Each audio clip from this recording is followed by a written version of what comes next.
ស្ពានខ្ពស់ជាងគេនៅកម្ពុជាដំឡើងធ្នឹមបណ្ដោយទាំង9ប្រឡោះរួចរាល់ហើយធ្នឹមបណ្ដោយស្ពានទាំង9ប្រឡោះមួយប្រឡោះចំនួន4ធ្នឹមនៃគម្រោងស្ពានលេខ28តាមបណ្ដោយផ្លូវជាលេខ10ដែលបច្ចុប្បន្នជាស្ពានខ្ពស់ជាងគេនៅកម្ពុជា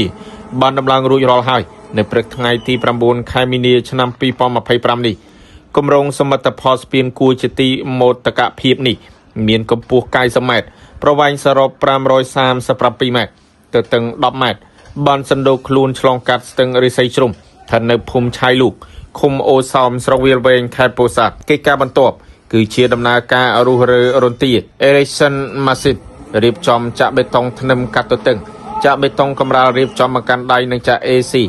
Asphalt Concrete បំពាក់ស្លាកសញ្ញាសុវត្ថិភាពជាកិច្ចបង្ហាញសូមជម្រាបថាស្ពាននេះនឹងត្រូវដាក់ឲ្យបងប្អូនប្រជាពលរដ្ឋប្រើប្រាស់សាកល្បងមុនពិធីបុណ្យចូលឆ្នាំថ្មីប្រពៃណីជាតិខ្មែរខាងមុខនេះនឹងក្រុងបញ្ចប់ការសាងសង់ថាពរនាអំឡុងខែមិថុនាឆ្នាំ2025